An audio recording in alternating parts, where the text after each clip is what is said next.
my name is Rich Southwell, and I'm the lead plaintiff in Southwell versus McKee, the school mask mandate lawsuit here in Rhode Island. On February 10th, Representative Charlene Lima gave a speech on the House floor that was so insulting, so condescending, and showed such a fundamental misunderstanding of the mood of parents in this state that I felt the need to respond. Deputy Speaker Lima, please. Here we go. Thank you, Mr. Speaker. And while I'm up, may I please be recorded in the affirmative on items number 1 and 2? So ordered. Thank you. I was against extending the emergency powers of the governor primarily because I am absolutely opposed to mandating masks for our children. Since when? The night that 400 angry parents showed up at a committee hearing to voice their displeasure? We have never heard from you on this issue. We didn't hear from you when we complained in August. We didn't hear from you when we filed the lawsuit. We didn't hear from you, and I emailed you personally after the finding of irreparable harm, and I never got a response. This is a very recent development for you. And I plan to vote no on this legislation.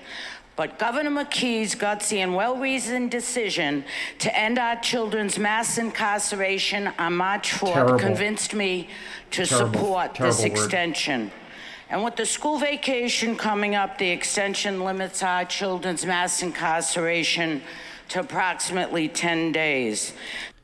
So to build on your cringy analogy, the sentence that's been imposed on our children for a crime that they never committed is just about up, so we're just going to let it go another 10 days.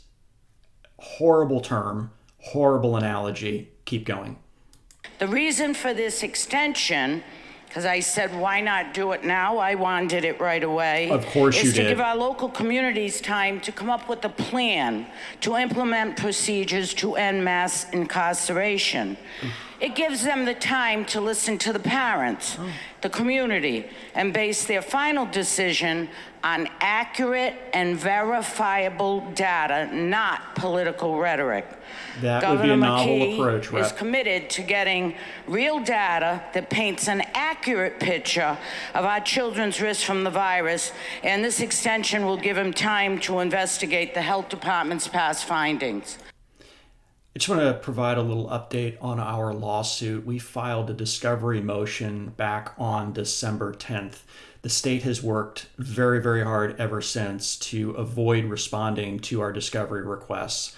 So perhaps if you're now absolutely opposed to masking children and you want answers and accurate, verifiable information, perhaps you and some of your colleagues could start making some telephone calls to the Attorney General's office, the Rhode Island Department of Health, the governor's office, and ask why it has taken them so long and why they've worked so hard to avoid responding to our discovery requests. Just a suggestion. Continue. I mean, I remember picking up the paper and reading 3 children in Rhode Island die in the hospital with COVID. I'm like, oh my God, what's going on? This is the most least vulnerable group. What happened? Upon further examination, the health department had to admit, yes, 3 children in Rhode Island died with COVID, but not because of COVID. They died because of other things. This had nothing to do with further examination and everything to do with cross-examination. Cross-examination of Dr. James McDonald in a lawsuit brought by parents, funded by parents in Superior Court in Rhode Island against the Rhode Island Department of Health and the governor's office. We were doing your oversight work for you, General Assembly. You're welcome. So you can't make a decision unless you get actual facts. So, with the data certain in ending mass incarceration, the extension will ensure the continuation of some of the very important other executive orders that the governor outlined in his statement. I mean, there's things here to get relief for teacher staffing, for school bus drivers. These are things that are very important to our state. The teacher staffing executive order has been held up as a prime example of why we need to extend the governor's emergency powers. In her testimony in front of the committee, Commissioner Infante Green indicated that it was critical, her word, to keeping the schools open and the kids in the classroom. But when asked during Q&A how many teachers had actually been involved in the program, she couldn't provide a number. So if we're going to continue to hold that particular executive order up as a prime example of the success of emergency powers and a rationale for extending them, we need to know how many teachers are actually participating or have participated in that program. So perhaps the General Assembly could get that information and maybe make the public feel a little bit better about, how important these executive orders actually are. Continue. It should continue.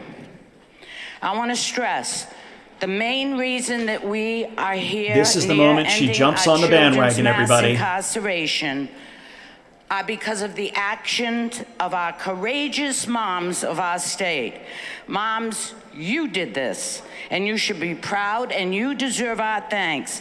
Please join me and stand in congratulating the moms for their hard work and helping us come to the end of this mass incarceration. Please thank the moms. Please stand and thank the moms. She is well and truly on the bandwagon, ladies and gentlemen.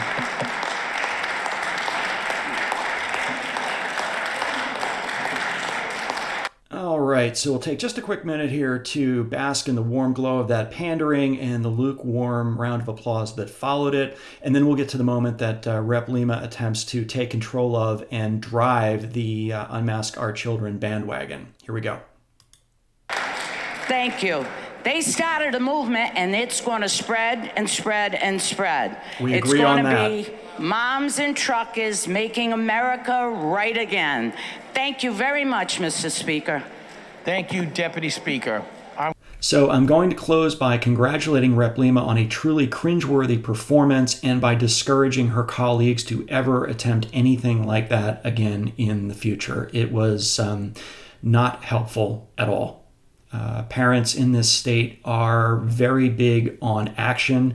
We're not big on pandering. So if you're actively working to protect our children and our parental rights, you'll get our full support. And if you're not doing those things, then we will seek to replace you at the earliest opportunity. And I can tell you that personally, I have never been more excited for a local election cycle than I am about November of 2022.